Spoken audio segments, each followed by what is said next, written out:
মার সন্তান গো এতিম কইরা ওরে ফার্স্ট টাইম একবার মাইরা ওরে মার্কেট থেকে বাইর করে দিছে, যে ওই চাঁদাবাজি করে দেখে বাইর করে দিছে।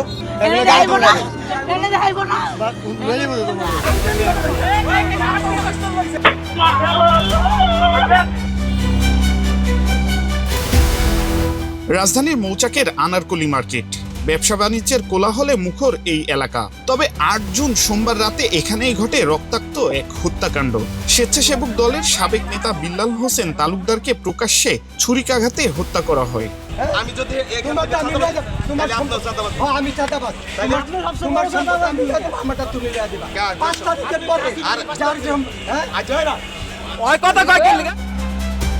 ঘটনার পেছনে রয়েছে আরো একটা ঘটনা। ৩১ মে সন্ধ্যায় একজনকে মারধর করার সিসি ফুটেজ আসে বাংলা নিউজের হাতে। এখানে দেখা যায় একজন ব্যক্তিকে বিদ্যুৎ বিল তোলার ঘটনা নিয়ে মারধর করছে আরেকজন। তবে কিসের এই বিদ্যুৎ বিল? ৮ জুন সোমবার মৌচাকের আনারকলি মার্কেট বন্ধ হওয়ার কিছুক্ষণ আগে এই একই ব্যক্তি আবারও বিদ্যুৎ বিল নিতে আসেন। এই সময় আকাশ নামে একজন বাধা দেন। ও চাঁদাবাজি করে, ওরে ফার্স্ট টাইম একবার মাইরা ওরে মার্কেট থেকে বাইর করে দিছে, যে ওই চাঁদাবাজি করে দেখে বাইর করে দিছে। পরে ও আসার পর আমি বলছি যে আপনি মার্কেটে কেন ঢুকছে, এটা বললাম কেন, ও আমার গায়ে হাত দিয়া বসে বাবুর কাছে নিয়ে গেছে। বাবু আবার গেছে ফুডের সামনে একটা জায়গা আছে, ওই জায়গায় ওরা ১-১৫০ পোলাপাইন নিয়ে আমার আটকায় রাখছে। পরবর্তীতে আকাশের উপর চড়াও হন এই ব্যক্তি। আকাশকে বলা হয় স্বেচ্ছাসেবক দলের সাবেক নেতা তার মামা বিল্লাল হোসেনকে ডাকতে। বিল্লাল মার্কেটে আসলে মুখোমুখি অবস্থান নেয় যুবদল ও স্বেচ্ছাসেবক দলের দুই পক্ষ। এর মাঝেই আবারও শুরু হয় বাকবিতণ্ডা। দুই পক্ষের মুখোমুখি অবস্থানে বাকবিতণ্ডা এক পর্যায়ে রূপ নেয় হাতাহাতিতে। এই সময় ছুরিকাঘাতের শিকার হন বিল্লাল। ঘটনাস্থলে উপস্থিত ভাগ্নে আকাশের মুখে উঠে আসে সব তথ্য। ফার্স্ট টাইম আমার গায়ে ছুরি দিয়ে আঘাত করছে। যখন আমার ছোট ভাই ছুরিতে আঘাত করছে, আমার ছোট ভাই টান দিছে, এই যে ও আমার ছোট ভাই টান দিছে, আমার ছুরির আঘাত লাগেনি। পরে কি হয়েছে, ওর সাথে মিরাজুল করে একটা লোক আছে, হ্যাঁ মিরাজুল আছে, ও কিছু ছুরি নিয়ে আন্দাগুন্দা করতেছে, ছুরি চালাইতেছে। হ্যাঁ ছুরি চালানোর পর ও কি করছে, যখন ছুরি চালাইতেছে মামা সবার সাইড করতেছে, ও সামনে এসে বসে মামার, আসার পর মামার এই ডান পাশে একটা পার মারছে। পার মারার সাথে সাথে ওরা সব চলে গেছে। বাংলা নিউজের অনুসন্ধানে উঠে এসেছে আরো বিস্তৃত তথ্য।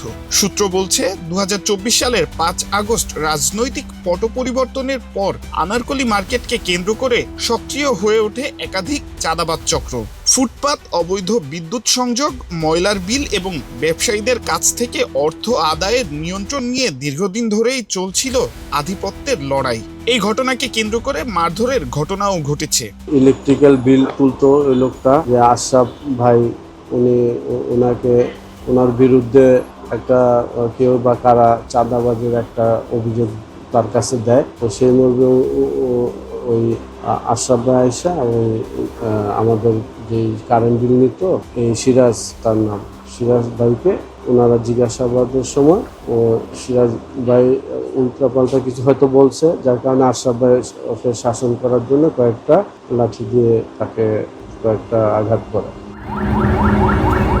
ছুরিকাঘাতে আহত বিল্লালকে ঢাকা মেডিকেল কলেজ হাসপাতালে নিয়ে গেলে কর্তব্যরত চিকিৎসক তাকে মৃত ঘোষণা করে। মঙ্গলবার দুপুরে ঢামেক হাসপাতালের মর্গে ময়নাতদন্ত শেষে স্বজনদের কাছে বিল্লালের মরদেহ হস্তান্তর করা হয়।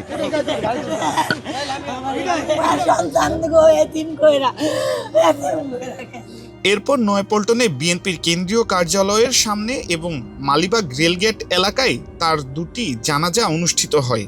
জানাজায় অংশ নিয়ে কান্নায় ভেঙে পড়েন স্বজনরা। আমার ছোট ভাইকে প্রথম গিয়েছিল, যাওয়ার পর ছোট ভাইকে মারধর করছে। সেক্ষেত্রে পৃষ্ঠপোষকতা আমার বাবা ওখানে যাওয়া আর কি মিউচুয়াল করার জন্য একটা আর কি কথাবার্তা করতেছিল। কথাবার্তা ওদের যে সন্ত্রাসী যে ছিল যারা, হ্যাঁ ওরূপে ওরা মানে ওনার সঙ্গীতে আমার বাবাকে আর কি আপনার ফোনটা করছে। বিনা কারণে আমার বাবা জাস্ট মীমাংসা করতে গেছে, এই জন্য ওনাকে হত্যা করা হয়েছে ছুরি দিয়া। আমরা এটার বিচার চাই, আর কিছু চাই না। ওনার বিচার চাই, কোনের বদলে বিচার চাই। বিচার যে কি হইব ভাই, হে তো আমি জানি। ওরা কয় মাস থাকবো জেলে, হাইজ গেলে 6 মাস, তারপর ওকে ছাইরা দিব। আর কি হইব, কিন্তু যে গেছে তো আমার প্রাণ কলেজারে চলে গেছে গা। আমি আর কি বিচার আপনাদের কাছে চাবো কোন? আমার কলেজা, আমার ভাই, ছোট ভাই। অন্যদিকে ঘটনার পর অভিযুক্ত দিদারুল ইসলাম বাবুকে যুবদল থেকে বহিষ্কার করা হয়েছে। একই সঙ্গে বিলুপ্ত করা হয়েছে রমনা থানা যুবদলের কমিটি। হত্যাকাণ্ডের পরপরই অভিযানে নামে পুলিশ। এই ঘটনায় জড়িত রিয়াজুল এবং আলামিনকে আটক করা হয়। পুলিশের বক্তব্যে বিদ্যুৎ বিলের বিষয়টি উঠে এসেছে। মৌচাক আনারকলি মার্কেটে গতকালকে যে ঘটনাটা ঘটেছে, এই ঘটনায় আমরা প্রত্যক্ষভাবে জড়িত দুজনকে অ্যারেস্ট করেছি।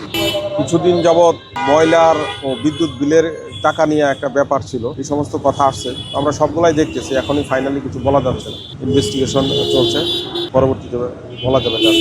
যারা প্রত্যক্ষভাবে ঘটনায় ছিল তাদেরকে দুইজনভাবে গ্রেপ্তার হয়েছে, আর এই ঘটনায় মামলা হয়েছে। মীমাংসা করতে গিয়ে প্রাণ হারালেন একজন রাজনৈতিক কর্মী। পরিবারের দাবি শুধু গ্রেফতার নয়, হত্যাকাণ্ডের নেপথ্যে থাকা সকলকে আইনের আওতায় আনতে হবে। তবে স্বজনদের একটাই প্রশ্ন, বিল্লাল হত্যার পূর্ণ বিচার কি আদৌ নিশ্চিত হবে? আজবার রাজ, বাংলা নিউজ, ঢাকা।